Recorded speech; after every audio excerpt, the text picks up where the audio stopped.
Right now at 11, the WHS 1119 begins right now, and you are looking at our Sky 11 drone video recorded tonight, flying over the flooded lands about an hour south of Louisville. Walters Creek way over its banks. This is Magnolia, Kentucky in LaRue County. 3 inches of soaking rain over the past 2 days. Some areas just can't keep taking any more water after a new round of storms. This video tonight from our storm team of Reed Yaden and John Humphreys.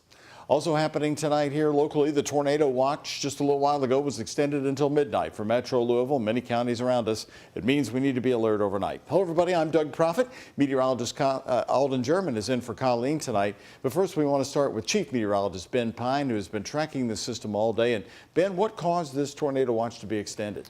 Yeah, we have one last line of some showers and thunderstorms, Doug, that's going to be moving through over the next 1 to 2 hours. But thankfully, that overall severe weather threat is diminishing across the area. And the tornado watch that we have until midnight will likely expire early for much of the area. We also have a flood watch for much of Kentucky and until 8 o'clock tomorrow morning. And really, the tornado damaging wind threat growing down here over the next couple of hours, while we still have a flood issue to watch out for as this latest round of showers and thunderstorms is racing to the east at about 50 miles per hour. And on that track, it's on Metro Louisville's doorstep here. So moving into Louisville over the next 20 minutes. There you can see the Valley Station about 11:25, Fort Knox around 11:30, and into Fern Creek at around 11:35. Some gusty winds are going to be possible with this, but the severe weather threat remains low. With a closer look, we'll head over to Alden.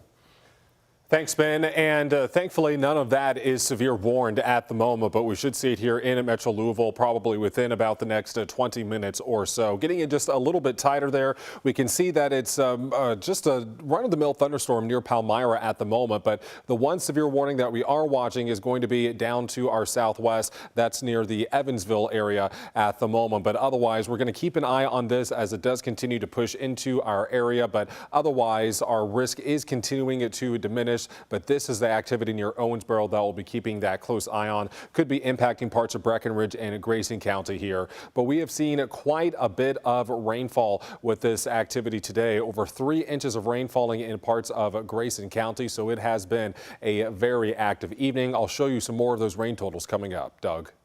Thank you, Ben and Alden. Now, all new on the night team, the story of 2 southern Indiana neighborhoods repairing tornado damage miles from each other 1 month apart. Tonight, we're with residents in Sellersburg. 24 homes and buildings hit by last night's small tornado there.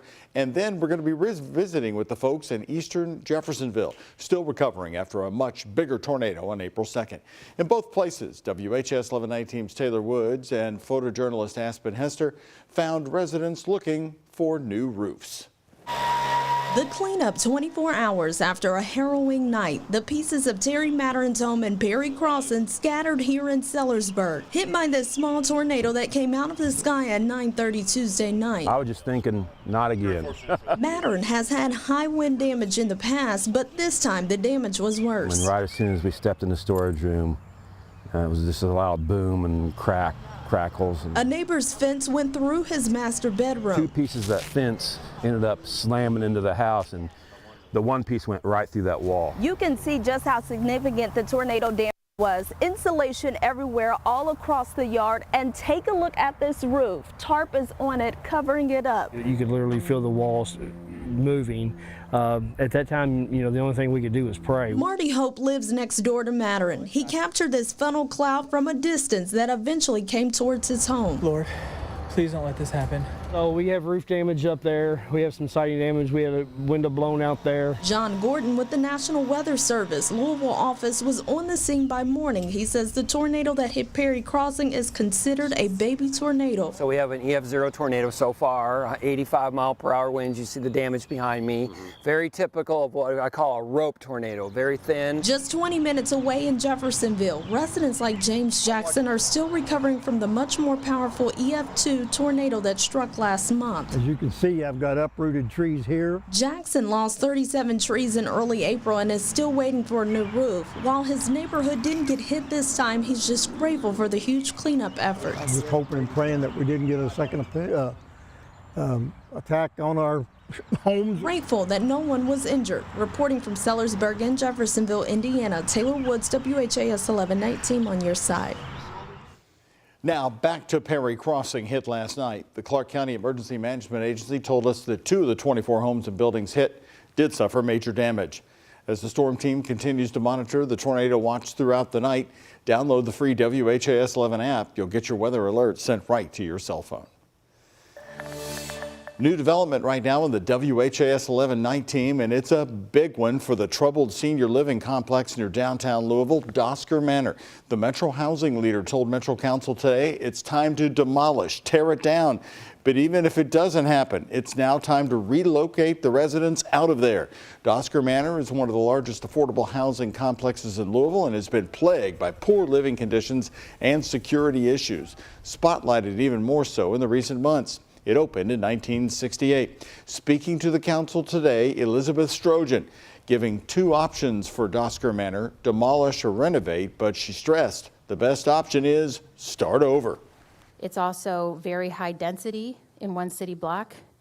There's over 650 units in those buildings. And we would have to look not only at, it's not just the apartments, it's the building systems, it's the common spaces, it's the fact that there's 2 elevators serving a building with 232 people, and if one of the elevators goes out, that's an emergency. So it is, again, not ideal to substantially rehabilitate. Our best option, we believe, is to demolish the existing buildings. And there you have it. That was said today. The Metro Housing Authority is already talking to residents about the relocation and how that would work. Strojan's push today to demolish Dosker Manor is just a suggestion. Louisville Metro and the Federal Housing and Urban Development Agency would then have to agree. It's a lot of people. It's a lot of 1-bedroom units and efficiency units, and that is something that we have a shortage of in the city of Louisville. It's also a population that's going to need a lot of support. We have talking with several residents over the past time who have complained about mold, bed bugs, maintenance issues, and a complete lack of security at the complex regarding safety. Housing Authority says they are working to address all those issues in the meantime. Happening today, a quick response that saved a life. Today, a JCPS police officer, that's right, we're talking about a public school police officer, was driving in downtown Louisville when he saw a man shot several times right at 9th and Broadway and helped with his injuries. Police say the shooting happened just before 10:30 this morning at 9th and Broadway. That's in the area of the L&N building and even TARC headquarters. Police say JCPS officer Kevin Hayes Taylor performed life-saving measures on the scene until EMS arrived. WHAS 1119's Alex Dederer and photojournalist Elijah McKenzie spoke with this officer just hours afterwards about what caused him to jump into action. A day that started out like any other for JCPS officer Kevin Hayes Taylor. Driving down Broadway on his way to a school assignment. That is, until he saw some commotion at 9th and Broadway. Originally thought it was an accident. That's what I thought. I thought it was a car accident. Just seeing the body language, and that's when I started to slow down. And like I said, put my window down and started asking questions. Officer Hayes Taylor saw a man who was shot several times in the thigh. Without hesitation, he grabbed a tourniquet from his car and applied it to the victim's leg. It's gonna hurt, okay? We're just gonna save your life, brother. You can see the life-saving moments right here captured by the JCPS officer's body camera. Because of where the wound was, Hayes Taylor said the victim could have bled out in minutes. I was in the right place at the right time. I had the proper training. I had the proper equipment. Officer Hayes Taylor said he himself has been in a situation like this. He was shot in the leg back in 2013, and he says he's just grateful to have been there to give the help that was needed. This is exactly what I would have needed, and this is exactly what I would have wanted. Somebody to try to calm me down. Somebody to try to talk to me, and I did the best I can by telling him, hey buddy, I'm here to help you. It's gonna be the left leg. A survivor turned hero, but that's not exactly how Hayes Taylor sees it. Everybody keeps telling me, good job, you saved a life today. Honestly, I just feel like I just did exactly what I was supposed to do. Like I said, I'm glad I was there. Hayes Taylor spent over 15 years in the National Guard. And make sure you have it in this loop. He says his military training, along with his police training, is what sprung him into action. The meat's on this side, you good? You good? In Louisville, Alex Dederer with photojournalist Elijah McKenzie, the WHAS 11 night team on your side. Well, he certainly deserves the recognition tonight. The victim was taken to U of L Hospital and is expected to survive. That's according to LMPD. Right now, there are no known suspects in this shooting that happened in broad daylight, and anyone with information is encouraged to call the anonymous tip line at 574 LMPD. A man is dead after a shooting near the Buchel neighborhood in Louisville. Police responded to the shooting just before 3:30 this afternoon on Coram Way in the Norfolk Acres Park. When officers arrived, they found a man who had been fatally shot. Police are currently looking for any suspects, and anyone who can help detectives can call 574-LMPD.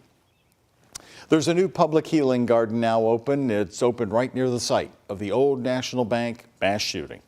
My hope is that the new Louisville Ballet Healing Garden is a way for a community, this community, to come together, to heal, to be there for each other, and to remember and to look forward with love. The garden was opened at the Louisville Ballet headquarters right next door to where the tragedy took place. The practice room has big windows that look directly at Old National Bank in the building where it was located, where a gunman opened fire and killed 5 people a little more than a year ago. Now the garden provides some escape from that trauma. As we gather here today, we are reminded of the restorative power of nature and the importance of creating spaces that nourish the mind, body, and spirit. Marianne Elliott there in the center and Karen Tutt on the left of her. They lost their husbands in the shootings. They were given the honor of cutting the ribbon today. Oh, say, can you see? At Jefferson Square Park in downtown today, Metro and state leaders coming together to honor fallen officers in Jefferson County. Louisville Mayor Craig Greenberg, the Kentucky Attorney General Russell Coleman, and all 8 FOP lodges were on hand for the Fallen Officer Memorial today. Coleman said the community needs to support these officers who run into danger every day. We don't call on law enforcement on a good day. We reach out to these men and women oftentimes the worst day of our lives. Just as these officers run towards the threat every day, we must come alongside these families. We must come alongside the officers that experience this every day, day in and day out.